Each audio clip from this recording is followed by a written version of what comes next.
अस्सलाम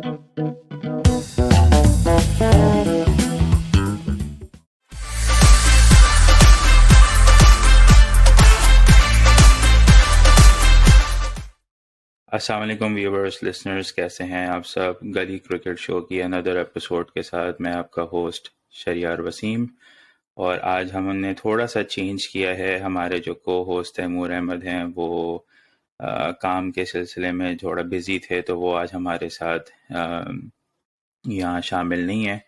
मगर मैंने सोचा कि इस मौके का फ़ायदा उठाया जाए और एक और पीएसएल, हमारी तरह एक पीएसएल फ़ैन को, हमारे रेगुलर लिसनर और व्यूअर को इनवाइट किया जाए, ताकि हम जो है वो अपना सिलसिला जारी रखें जो हमने एक एचपीएल पीएसएल की टीम स्क्वाड का जो है हमने एक एनालिसिस सीरीज शुरू की हुई है। तो आज जो हम जिस टीम को डिस्कस कर रहे हैं वो मुल्तान सुल्तान्स है। तो before we get into discussing Multan Sultans, let's welcome our guest Shayan Waseem. कैसे हैं आप शायान? अल्हम्दुलिल्लाह, आप सुनाएं, आप कैसे? अल्हम्दुलिल्लाह। मैं शायान के बारे में थोड़ा सा बता दूं कि ये हमारी तरह जो हैं वो एक पीएसएल फ़ैन भी हैं, मेरे छोटे भाई भी हैं, और हम लोग इकट्ठे यहाँ क्रिकेट भी खेलते हैं। तो काफ़ी चीज़ें हमारी जो हैं वो एक जैसी होती हैं। तो ये कि हम जो है अपना सिलसिला आगे बढ़ाते हैं और हम डिस्कस करते हैं मुल्तान सुल्तान्स का स्क्वाड। तो शायान, आपने मुल्तान सुल्तान्स का अब जो है वो अपडेटेड स्क्वाड देख लिया है। सारी रिप्लेसमेंट्स और सप्लीमेंट्री की पिक्स के बाद जो है ओवरऑल आपने जो स्क्वाड अब देखा है, आपको क्या लगा, आपको क्या फीलिंग आई मुल्तान के स्क्वाड को देखने के बाद, और आपको क्या लगता है कि मुल्तान ने इस बार कौन सी जो हैं वो पिक्स की हैं, और उनकी ओवरऑल जो स्क्वाड की स्ट्रेंथ है वो क्या लग रही है आपको? देखें, सबसे बड़ा जो मुल्तान ने एक बड़ा शौक जो दिया था वो था वाइल्ड कार्ड एंट्री जो उन्होंने पिक की थी। To be really frank, I wasn't expecting it. I don't think anybody would expect कि मुल्तान सुल्तान एक वाइल्ड कार्ड एंट्री मारेंगे प्लैटिनम में और फास्ट बॉलर के लिए जो जॉश वॉलेटल है। That to me was a surprise, and it can also be a good surprise. आप किसी नए लड़के को ला रहे हैं जो इंटरनेशनल मार्केट में ज्यादातर किसी ने नहीं देखा। आई थिंक उसकी हाइलाइट्स जो थी वो वर्ल्ड कप में थी। वर्ल्ड कप में उसकी थोड़ी अच्छी परफॉर्मेंस थी। आई थिंक इंग्लैंड के खिलाफ उसने विकेट्स ली थी, जिसमें इंग्लैंड ने आयरलैंड ने जो अपसेट किया था वर्ल्ड कप में। तो I think he's a person that I think I'm looking out for. I think he's the guy that Multan will probably play a lot of games, क्योंकि I think वो अपनी home series है या वे series है जो miss करेंगे for the PSL opportunity. So that's one thing I am really looking forward to. There's a lot of hype around him, and hopefully he delivers. सही। हाँ, ये तो है, क्योंकि जो उन्होंने प्लैटिनम में जो जो है ये वाइल्ड कार्ड उन्होंने पिक की थी, ये सरप्राइजिंग थी। मगर होपफुली उनको एक एडिशनल रिसोर्स मिल गया in the shape of left armour pacer. और इस बार उनका अगर पहले हम बैटर्स की बात कर लेते हैं, तो बैटर्स की लिस्ट जो है वो हमारे सामने है। उसमें हम देखते हैं कि इन्होंने रायली रूसो को रिटेन किया था, और इस बार उन्होंने डेविड मिलर को पिक किया है। शान मसूद उनके पास हैं एज अ ओपनर, खुशदिल शाह हैं एज एन ऑलराउंडर, और टिम डेविड भी हैं। और फिर तो इनकी अगर आप बैटिंग देखें, जो प्योर बैटर्स जो इनके पास हैं, उनको देख के आपको क्या लगता है कि इनकी बैटिंग में क्या चीज़ इनकी स्ट्रेंथ है बैटिंग में, और क्या इनको जो है वो क्या आपको कोई वीकनेस नज़र आ रही है या स्ट्रेंथ आपको क्या लग रही है इनकी? I think inki batting, in my opinion, is very balanced. Maybe a bit towards a uh, explosive style, क्योंकि आपके पास मोहम्मद रिजवान है, शान मसूद हैं, जो कि I think they will be their confirmed, not confirmed, but expected openers, which is a very देखिए जैसे कि रिजवान का स्ट्राइक रेट आजकल 120 130 के आगे पीछे है, और same गोes to Shan Masood, and then उसके बाद रायली रूसो, डेविड मिलर, खुशदिल शाह, टिम डेविड तो शुरू के कुछ गेम्स मिस करेंगे, but he is also someone who strikes around 140 150. तो I think it depends how the start is. If the अगर शान मसूद और मोहम्मद रिजवान अगर शुरू के 8-10 ओवर बड़े आराम से 7-8 के रन रेट से लोग दे जाते हैं, then I think it puts a good platform for the rest of the batters to come. अगर डेविड मिलर हैं, वो इनिंग्स अच्छे फिनिश भी कर लेते हैं, और उनको अगर वो जल्दी भी उनको आने की जरूरत पड़ जाए तो he is kind of player who can knock it around, इधर उधर इक्का दुक्का लेके फिर to set up a base. जहां तक बात रही रायली रूसो की, he is in my opinion, I think with the exception of Alex Hayes and Shane Watson, I think he's probably the only international batsman, overseas batsman, that's been consistent. That's proven himself कि यार पाकिस्तान में भी overseas batsman आगे अच्छे run मार सकता है, क्योंकि we have seen in the past कि जैसे कि मार्टिन गप्टिल थे, even though Martin Guptill played in the UAE realm, but Jason Roy, he wasn't really firing. James Vince never really fired. Chris Lynn की एक century थी, उसके अलावा he was also a very hit and miss. So I think he's someone that has really cracked the PSL code, in my opinion. And then Khushdil Shah, as we all know, he's someone he doesn't need an introduction, right? So I think उसका थोड़ा short form था, मतलब थोड़ा form उसका short था, लेकिन we have seen him in BPL and we have seen how he has performed. और उसके बाद साथ साथ क्या कहते हैं, इन लोग का एक प्रॉपर टॉप 6 सेट है, इस लिहाज से अगर क्योंकि इन लोग को एक अच्छा प्लेटफॉर्म मिलेगा फ्रॉम टॉप 2, एंड देन बाकी 3-4 जो आएंगे वो उनको अच्छा एक प्लेटफॉर्म मिल जाएगा. But we also, I mean, I know we are talking about batters, but they also have good all-rounders as well. But before we move on, आप बताएं, आपको क्या लगता है कि बैटिंग्स में इनकी क्या स्ट्रेंथ्स है? नहीं, आपने जैसे बताया कि इनकी काफ़ी ओपनर्स इनके सेटल्ड हैं, शान और Rizwan most likely they are going to open in any case. और फिर Rilee Rossouw, Khushdil Shah, David Miller, ये इनके जो है वो मिडल ऑर्डर इनका जो है वो सेट है. जो इनको इशू थोड़ा बहुत आ सकता है वो ये कि ऑब्वियसली वी ऑल नो कि डेविड मिलर की जो है वो लिमिटेड अवेलेबिलिटी है.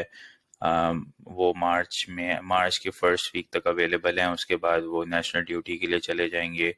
Rilee Rossouw however is fully available, तो वो एक अच्छी चीज़ है.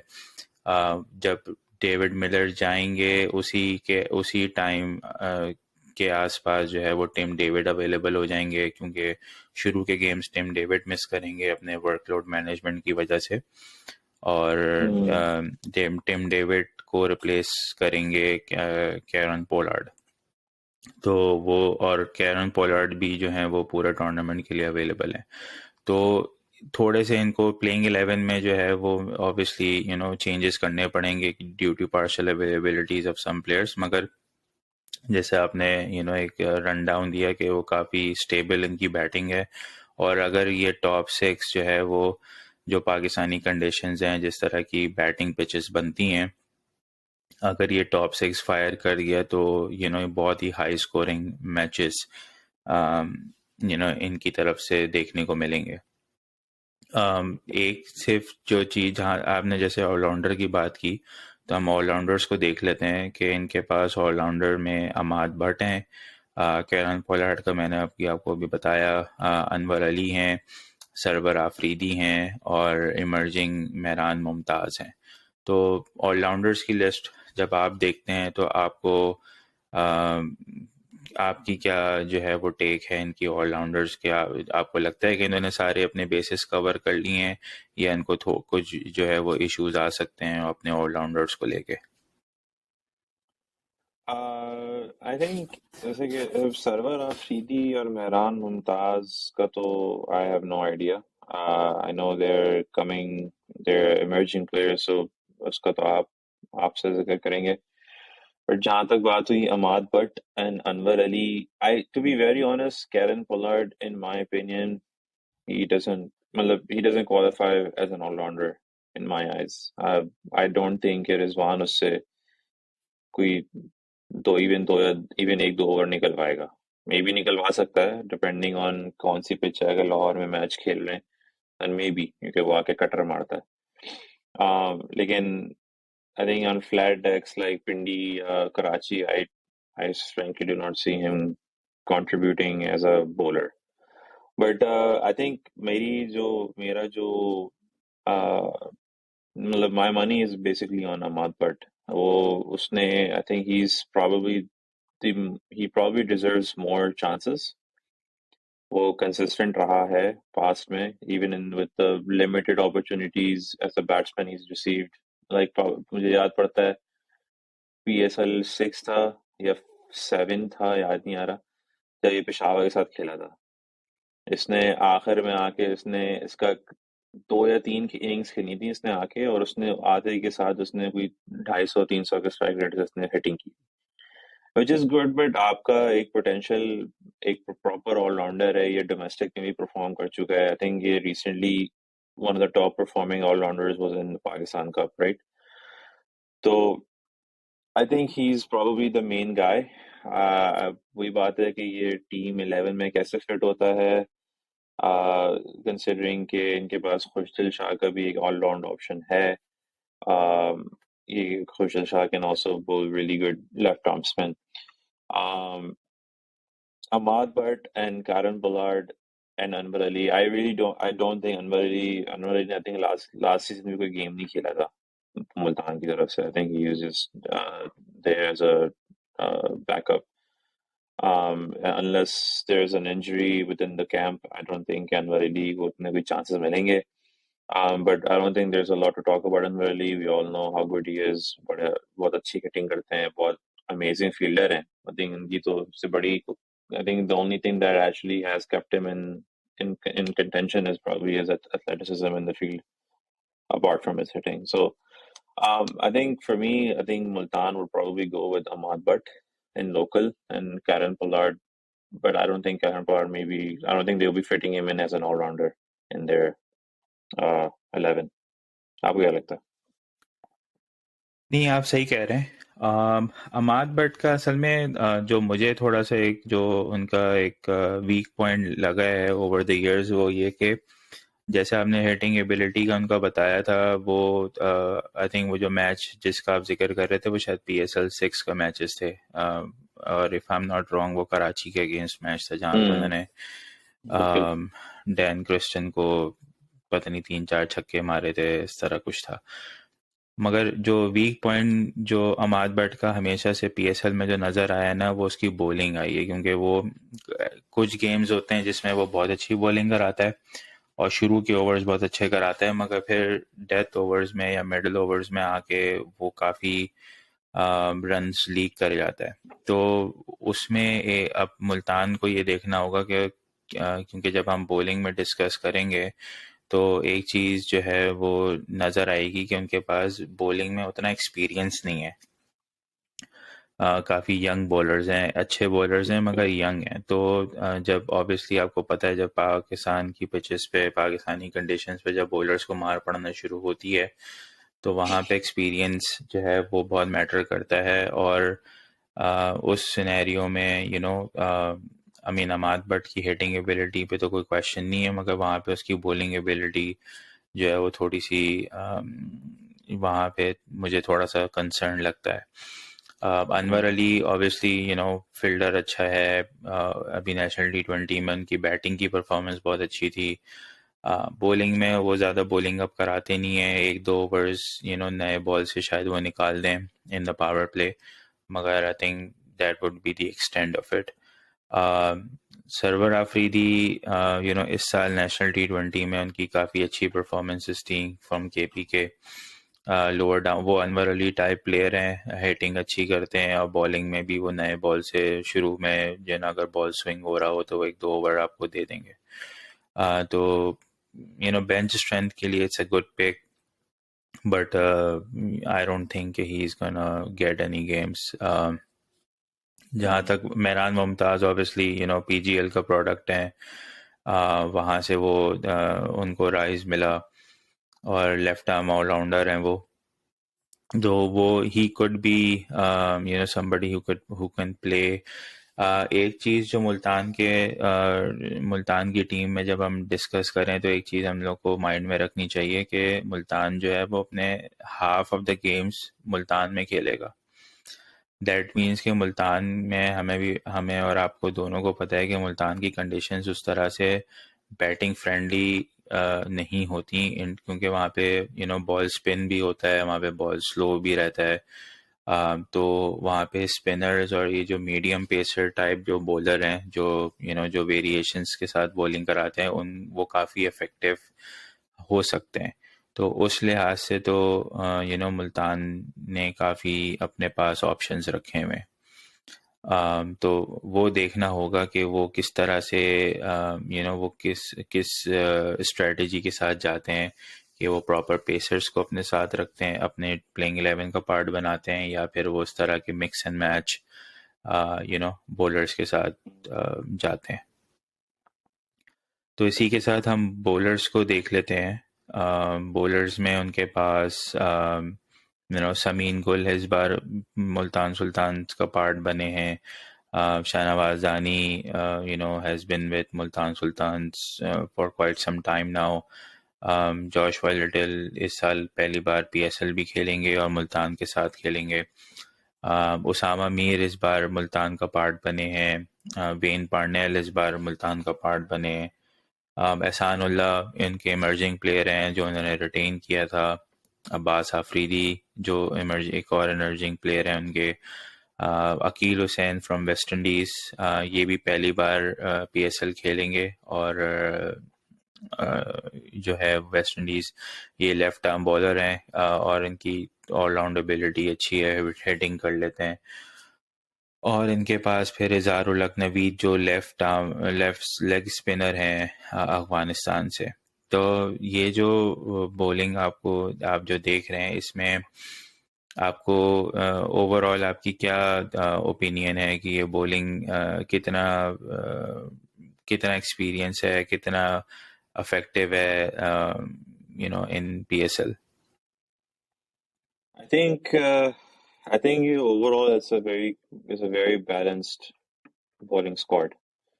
I think obviously जॉश रिटल के बारे में हमने बात की है। I think जिन लोगों को नहीं पता, Josh रिटल is a very fast bowler। World cup में वो 140, 145, 147 तक क्लिक करे हैं वो। Um, I think इनके overseas players में I think they will be relying a bit on AKEAL Hossain as well। वो काफी अच्छा लेफ्ट आर्म स्पिनर है और I think बिग बैश में भी उसकी काफी अच्छी परफॉर्मेंसेस हैं। रेनेगेट्स पे खेले थे वो।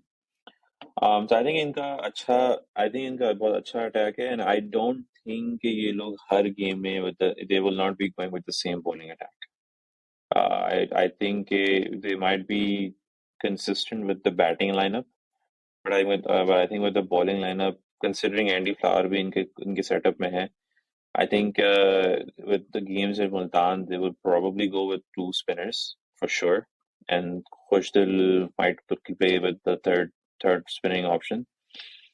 So I think Osama Mir and Akeal Hussain जो होंगे वो I think इनके first choice होंगे spinners। और with with pace, I think it would be Shahnawaz Dani, Josh Little, Abbas Afridi या समीन गुल में से कोई आई थिंक अब्बास आफरीदी अब इमर्जिंग में नहीं रहा करेक्ट नहीं, अब्बास इमर्जिंग में ही है आफरीदी वो, साल इमर्जिंग हाँ खेलेगा। Okay then Abbas Afridi would probably be the third seamer and I think इन लोग का 6 man bowling attack होगा उसमें खुशदिल Shah I think in my opinion would probably be their uh, would probably be their sixth option but I think Ehsanullah Khan is also bowling really well and I think he's also probably a good contender. But I think इनका bowling attack, if अगर आप सिर्फ on paper देख रहे हैं, with conditions in mind of Multan and Lahore, जो थोड़ा slow होता है, low होता है, और I think Lahore and Multan are probably a bigger ground. I don't know कि वो लोग पिछले 3-4 साल से तो ये लोग ये कर रहे हैं कि बाउंड्री बिल्कुल अंदर आ जाती है और इतना बड़ा घास लगता है फिर आता है crowd. So I don't know what the setup is, but I think historically PSL की बाउंड्री शायद 60-65 पे चल रही है तो I think I don't know but Multan and Lahore के लिए अच्छी सेटअप है और फिर कराची और पिंडी के लिए भी इनके पास अच्छे अच्छे ऑप्शंस हैं तो I think overall it's a very balanced bowling picks सही। अच्छा, आपने एक बड़ी इंटरेस्टिंग बात पॉइंट आउट की कि अगर जैसे कि अकील हुसैन के साथ वो जो है वो जा सकते हैं इन द प्लेइंग 11, तो अगर हम इनका स्क्वाड देखें तो इनके जो मेन फॉरेन प्लेयर्स हैं, with the exception of Joshua little, वो जो हैं वो सारे बैटर्स हैं और वो बहुत क्वालिटी के बैटर्स हैं। तो आप क्या सिनेरियो देखते हैं कि किस तरह से अकील हुसैन जो है वो प्लेइंग 11 में फिट इन हो सकते हैं, कंसिडरिंग के Rilee Rossouw, David Miller, Kieron Pollard और जोशुआ लिटिल जो हैं वो 4 फॉरेन ऑप्शन जो हैं वो उनके प्लेइंग 11 के, यानी कि वॉक इन करते हैं वो प्लेइंग 11 में। तो आप अकील हुसैन को किसकी जगह देखते हैं कि वो खेल सकते हैं? आई थिंक अवेलेबिलिटीज के इश्यूज जो हैं वो I think the only at which point do I see Akil Hussain walk in? I think considering कि उनके सब शुरू के 5 गेम मुल्तान में हैं, I don't know कि ये लोग किसको बिठाएंगे. I know David Miller is going away towards the end of the tournament. So I don't think they will be dropping off Miller. And considering कि he's a batsman and Akil Hussain is a left arm spinner, it's not even an equal match. They can maybe switch Joshua Little for Akil Hussain because, to be really frank, हमारा pace attack in Pakistan is very evenly matched. Yeah, I don't think कि मुल्तान सुल्तान कुछ miss out करेगा कि अगर Joshua Little नहीं खेल रहा है. I don't think Joshua Little, yes, does have really express pace, and I don't think कि करंट लॉर्ड जो मुल्तान के पास है उसमें कोई इतनी 140 से मतलब 145 ऊपर भी कराता हो. धानी है जो 142 143 का रीच कर जाता है. तो I think Joshua little might miss अगर उन लोग को अकील हुसैन को फिट इन करना है due to conditions. Only because there's a very even like replacement with the local talent, and local talent is that's been with the Multan camp for a while. Ehsanullah 2 साल से है. Abbas Afridi has been, I think he was also there last season. Dhani तो खैर PSL5 से खेल रहा है.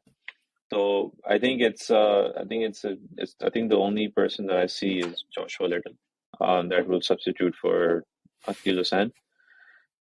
But again, it depends कि ये लोग पिच कैसी बनाते हैं क्योंकि हमने इंग्लैंड की सीरीज में नोट किया था कि मुल्तान में पिच हालांकि टर्न कर रहा था लेकिन it wasn't really doing anything else apart from just turning. तो डिपेंड करता है. But yeah, Joshua Little is probably my guess. नहीं, आप सही कह रहे हैं, क्योंकि अगर जोशुआ लिटल की जगह अकील हुसैन को वो लेकर आते हैं, और हम अकील हुसैन की ज़्यादा बात इसलिए भी कर रहे हैं क्योंकि वो न्यू बॉल से भी काफ़ी इफेक्टिव हैं। और वो स्पिनर हैं, तो ऑब्वियसली मुल्तानी कंडीशंस में he could be a very serious threat to other teams. तो अगर वो अकील हुसैन को जोशुआ लिटल के से रिप्लेस करते हैं, तो देन वो एक और जैसे समीन गुल एक ऐसा बॉलर है जो नए बॉल के साथ काफ़ी अच्छी बॉलिंग कराता है, उसकी बॉल अच्छी खासी स्विंग होती है, वो इन स्विंग उनकी काफ़ी अच्छी है, तो वो समीन गुल को भी इंक्लूड कर सकते हैं। और देन एहसान उल्लाह की जगह पे अब्बास आफरीदी को एज एन इमर्जिंग प्लेयर खिला दें, ताकि हम बॉलिंग में बैलेंस रहे, डिफरेंट टाइप ऑफ बॉलर्स रहें। तो ये काफ़ी इंटरेस्टिंग होगा देखना, क्योंकि फिर उसके उस लिहाज से फिर देखा जाए तो इजहारुल हक को भी अगर कोई गेम मिलेगा तो वो भी जोशुआ लिटल या अकील हुसैन की जगह पे ही मिलेगा, क्योंकि मेरे मुझे तो नहीं लगता कि वो किसी बैटर को बिठा के जो है वो एक्स्ट्रा बॉलर खिलाएंगे। और क्योंकि उनके पास जो है एक जो चीज़ थोड़ी सी बैटिंग के पॉइंट ऑफ व्यू से जो मुझे एक और चीज़ लगी कि इनके पास लोकल बैटिंग में टैलेंट उस तरह से अवेलेबल नहीं है। तो इन इस लिहाज से देखा जाए तो उनके they have no option but to go with their all their foreign batters, जो कि जो प्रॉपर मिडिल ऑर्डर है उनका। इवन दो उन्होंने थोड़ी सी बात हम उस्मान खान की कर लेते हैं कि आपको एक लगता है कि हाँ उस्मान उस्मान खान जो है वो प्लेइंग 11 का पार्ट बन सकते हैं एट एनी पॉइंट? वो बन तो सकता है, वो लड़का बड़े अच्छे फॉर्म में भी है। और अभी आई थिंक पीपीएल में उसका 100 भी है। हम्म। और आई थिंक जब वो क्वेटा से खेला था तो पीएसएल 5 में या 6 में, आई थिंक 6 में, पीएसएल 6 में जब वो खेला था तो क्वेटा का वो बड़ा डिसअपॉइंटिंग सीजन था। लेकिन I think the highlight of that season for Quetta was Saim Ayub and Usman Khan. तो और उस्मान खान ने आई थिंक दो फिफ्टीज ही मारी थी उस सीजन में। तो आई थिंक बन सकती है जगह at the and I think the only person that I see can miss out on is because Usman Khan is a I to be मैंने तो तभी देखा नहीं है उसका कि वो लोअर ऑर्डर में कैसी बैटिंग करता है। I think the only person that would come in that he would walk in place of is Shan Masood. अब considering के what has happened recently, Shan Masood को कितना इम्पोर्टेंस दी जा रही है हमारे क्रिकेटिंग फ्रेटर्निटी में, not so much from cricketers but from leadership itself. I don't know कि Shan Masood की क्या standing है, and I don't think I do not see Shan Masood sitting out, other than the fact that he doesn't perform. Shan Masood is probably going to be their preferred choice. And Usman Khan, to be very honest, I hard luck है लड़के की, हालांकि बड़ा talented है, अच्छा खेलता है। I think one thing मैंने इसकी एक चीज नोट की है उस्मान खान की, कि वो मतलब लगता है कि लपाड़ रहा है लेकिन इसका शॉट पूरा जाता है। ये नहीं कि बॉल स्विंग हो रहा है तो वो रुक के खेलेगा, वो once he commits the shot वो पूरा शॉट खेलता है अपना। I think that's probably why उसको बांग्लादेश में भी इतना अच्छा सक्सेस मिला है। But I think he is probably going to be left out for Shan Masood, and I don't see him playing anywhere else in the 11. सही। तो वेन पार्नेल, आपको लगता है कि वेन पार्नेल जो है वो प्लेइंग 11 का पार्ट हो सकते हैं? मुझे खैर उनकी अवेलेबिलिटी का तो नहीं पता कि वो आई डोंट थिंक कि मे बी शायद वो साउथ अफ्रीका की टीम का पार्ट हो ओडीआई सीरीज का, मगर वेन पार्नेल का ऑप्शन आपको कैसा लगता है इन द प्लेइंग 11? ऐसे ऑप्शन बुरा नहीं है। वो नया बॉल अच्छा कराता है, उसका बॉल स्विंग भी होता है ठीक ठाक, और वो लोअर ऑर्डर में प्रॉपर हिटिंग भी करता है। और आई थिंक उसका लास्ट इंटरनेशनल, आई थिंक वो खेल भी रहा है साउथ अफ्रीका से, आई थिंक। लेकिन इसकी कोई इतनी it's he hasn't been performing anything मतलब कोई खास परफॉर्मेंस नहीं है उसकी। जैसे कि आई थिंक अभी इंग्लैंड की सीरीज में इसने कोई बस 35-37 रन मारे थे और एक विकेट ली थी, 3 वनडे वनडे वनडे की बात है, ये T20 की बात नहीं है। वनडे सीरीज में उसने सिर्फ एक विकेट ली थी और 50 से ज्यादा के रन खाए थे इसने पर इनिंग। तो form wise he doesn't have the best form coming into the tournament. um even क्या कहते हैं, अभी जो साउथ अफ्रीका की uh, जो T20 लीग हो रही है, इसमें भी he doesn't really have any significant performance. I think he has been very expensive, to be very honest. uh, so I think based on just form, I don't see I don't see him coming in. Obviously इसकी skills बहुत अच्छी हैं, but and I don't think कि उसकी जगह बनती है। I think मैं इसलिए कहता हूँ कि मुझे मुझे लगता है कि हमारा फास्ट बॉलिंग टैलेंट ऐसा है कि you don't really need a big name, or you don't really need an overseas player just to fit in your 11. अगर आपको वाकई में कोई मसला हो रहा है, then you probably can do that. But I think specifically for Multan, I think अगर उनके पास ऐसा टैलेंट है कि अगर वो चाहें तो एहसान उल्लाह और अब्बास आफरीदी को दोनों एक साथ खिला सकते हैं। I mean, they are very good bowlers and they have been bowling well. So I think Wayne Parnell is probably the only one, and Izharulhaq Naveed.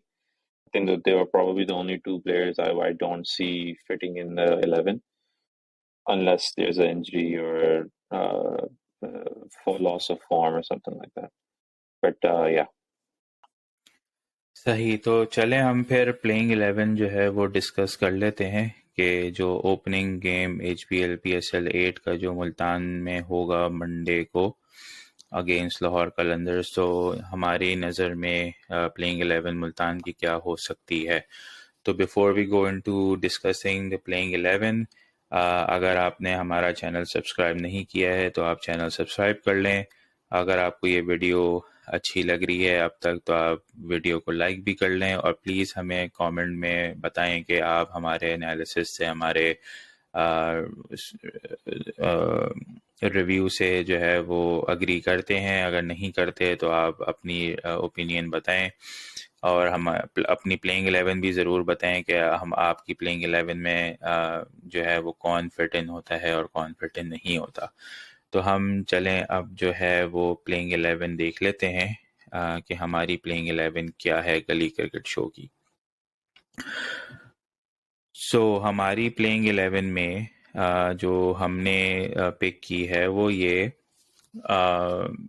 कि ओपनर्स जो हैं वो हमारे, जैसे हमने अपने एनालिसिस में बताया कि रिजवान और शान जो हैं वो काफ़ी टाइम से साथ ओपनिंग करते हुए आ रहे हैं, और हमें ऐसा कोई रीज़न नज़र नहीं आती कि जिसकी वजह से मुल्तान जो है वो अपनी ओपनिंग पेयर को चेंज करे। तो ओपनिंग हमारा जो है वो रिजवान और शान होंगे, और नंबर 3 पे जो है वो रायली रूसो आएंगे, और फिर शायद आप मिडिल ऑर्डर बताएं कि आपके लिए आप क्या मिडिल ऑर्डर प्रेडिक्ट कर रहे हैं। I think pretty standard होगा, Rossouw, Khushdil Shah and Miller. इन लोग का नंबर क्या होता है? I think Russo will probably come in at 3. And then maybe Miller at 4 and then Khushdil Shah at 6. But I think एक चीज I think Multan should do, उसको I think इन लोग को खुशदल को ऊपर भेजना चाहिए। Only because कि यार वो लड़का पाकिस्तान टीम में तो बेचारे की बैटिंग इतनी लो आती है कि वो आते के साथ वो it's basically a setup for failure, right? I think उसका टैलेंट बहुत है। आई थिंक वो उसको, इन my opinion, I think they should play him at 4 और मिलर को 5 पे ले आए। और आई थिंक उससे ये होगा कि उसको थोड़ा टाइम भी मिलेगा और वो प्रॉपरली, मतलब he can play he can play with some time and to build his innings basically, जो कि हमने अनफॉर्चुनेटली खुशदल को T20 में करते भी नहीं देखा। in one day he has done that. उसने काफी गेम 2-3 games finish भी किए हैं इसी तरह. So I think Multan would probably be better off having Khujdal at 4 instead of 5. Um, अगर इन लोग का टॉप ऑर्डर चलता है, मतलब इनका टॉप ऑर्डर अच्छा चलता है, 10-12 ओवर तक चले जाता है, तो I think they would probably need Khujdal earlier. But I think in got 3-4-5 is a very depending on the situation. It can fluctuate. But I think looking at just the recent stats, I think Russo walks in at 3, Miller at 4, Khujdal at 5. और खुशदिल की अभी recently BPL में performance भी बहुत अच्छी है, बहुत तो अच्छी है. डेफिनेटली उसका एडवांटेज लेना चाहिए मुल्तान को. तो देन मिलर के बाद जो है वो कैरन पोलार्ड जो टिम डेविड को रिप्लेस करेंगे for the first few matches. तो मेरे हिसाब से उनको प्लेइंग 11 का पार्ट होना चाहिए. उसके बाद जो है I am going with Anwar Ali, just because के उनकी जो है वो फिनिशिंग एबिलिटी अभी रिसेंटली जो नेशनल T20 में देखी है वो काफ़ी अच्छी थी. उन्होंने सिंध के लिए जो प्ले ऑफ के मैचेस थे वो उन्होंने सिग्निफिकेंट कंट्रीब्यूशन की थी. तो आई थिंक और वो एक्सपीरियंस भी हैं और फील्डर अच्छे हैं, और शुरू के ओवर्स में उन्हें बॉल से वो 1-2 ओवर करवा भी सकते हैं. तो it just Rizwan will have another pace option. उसके बाद Usama Mir will be there leg spinner, और स्पिन में जो है वो एक ही स्पिनर होगा Usama Mir, and then Khushdil Shah can bowl some left arm. उसके बाद इनके 3 पेसर्स जोशुआ लिटिल, शाहनवाज दानी और एहसानुल्लाह खान. एहसानुल्लाह खान और शाहनवाज दानी जो है वो प्रॉपर इनके पेसर होंगे इस साल. और शाहनवाज दानी से काफ़ी एक्सपेक्टेशन है मुल्तान की, क्योंकि he's been there with Multan for some time now. So I think it's about right time for him to step up and lead that bowling attack. और एहसानुल्लाह जो अभी रिसेंट उनकी जो फॉर्म अच्छी थी काफ़ी, जो पाकिस्तान कप ओडीआई कप जो हुआ था उसमें वो टॉप विकेट टेकर थे, तो hopefully he will come good as well in this PSL. तो before we wrap up the show, आपके कोई फाइनल थॉट्स हैं प्लेइंग 11 को लेके या ओवरऑल मुल्तान की टीम को लेके? Your final thoughts before we wrap up. I think thoughts में तो यही है कि I think this is a big opportunity for Shahnawaz Dani. I think पिछले दो साल से ना वो I think शेडो में खेल रहा है. इवन इंटरनेशनली शाहीन है, हसनैन है, नसीम शाह है. I think एशिया कप में भी he played only the India game जो हारा था पाकिस्तान, और वर्ल्ड कप में I don't think वो गया था वर्ल्ड कप. नहीं, रिप्लेसमेंट था वर्ल्ड कप में. रिप्लेसमेंट था, ओके. मतलब वही बात है कि he's been under the shadows, and I don't think कि इसकी even I think in the India game he was wicketless, लेकिन वो अच्छा लाइन लेंथ बॉलर है. तो I'm really excited कि यार ये इस लड़के को बड़ी अपॉर्चुनिटी है to be the leader of the attack, and I think he will be the leader of the attack. क्योंकि in terms of fan following, उसकी एक एनर्जी है. अब इन द बॉलिंग अटैक इससे कोई बड़ा प्लेयर नहीं है. पहले इमरान ताहिर था, या क्या कहते हैं, आई थिंक सोहेल खान भी था. एक सोहेल खान नहीं था, सॉरी. सोहेल खान ने भी लेकिन खेला है मुल्तान से. अच्छा, तो माय पॉइंट इज कि I think this is the first PSL के everybody, the captain will be looking towards him for wicket. पहले इमर्जिंग में था, इतना कोई प्रेशर नहीं था. I think this will be his first time कि यार इसको अब राइज करना है. तो I think it's a big and a good opportunity for Shahnawaz. तो इंशाल्लाह उम्मीद है कि ये कुछ करेगा और अपना केस बनाएगा पाकिस्तान टीम के लिए भी. And I think I am really happy to see Usama Mir just sort of, मतलब अचानक से मतलब he's been performing well obviously, but अचानक से एक नाम अचानक से आया है कि यार उसामा मीर सेलेक्ट हो गए। अच्छा फिर माशाल्लाह से परफॉर्मेंस भी दे दी। So he's I think he's sort of a bowler that kind of just was just left in the shadows as well. So PSL maybe I think Karachi Kings के अलावा he didn't really do much. So I think he was being overlooked on quite a lot of things. So I'm glad he has an opportunity, and I think he will be the main guy in terms of spin. So I'm glad for these two guys, and I'm hopeful that yeah, ये लड़के perform करें and make a case again. Okay, and I think it will be a better and healthy competition to have for Pakistan team as in general. सही। तो आपने बहुत अच्छे से जो है वो चीज़ों को एक्सप्लेन किया। तो थैंक यू अगेन, आपने हमें शो में ज्वाइन किया और होपफुली आपका एक्सपीरियंस अच्छा रहा होगा और होपफुली हम जो है वो दोबारा भी आपको जो है वो लेते रहेंगे अपने शो में, आपकी ओपिनियन जानते रहेंगे। तो Inshallah. ये था हमारा आज का show for on Multan Sultans. तो अगर आपने हमारा चैनल सब्सक्राइब नहीं किया है तो आप चैनल सब्सक्राइब कर लें, वीडियो को लाइक करें और प्लीज़ हमें कमेंट में बताएं कि आपको ये शो कैसा लगा और आपकी प्लेइंग 11 क्या होगी इस साल मुल्तान की। और हम जो है इसके बाद जो कराची किंग्स और इस्लामाबाद यूनाइटेड के जो स्क्वाड एनालिसिस हैं उसके साथ दोबारा आपकी खिदमत में हाजिर होंगे। अंटिल देन, अल्लाह हाफिज़। All right. Allah Hafiz, guys.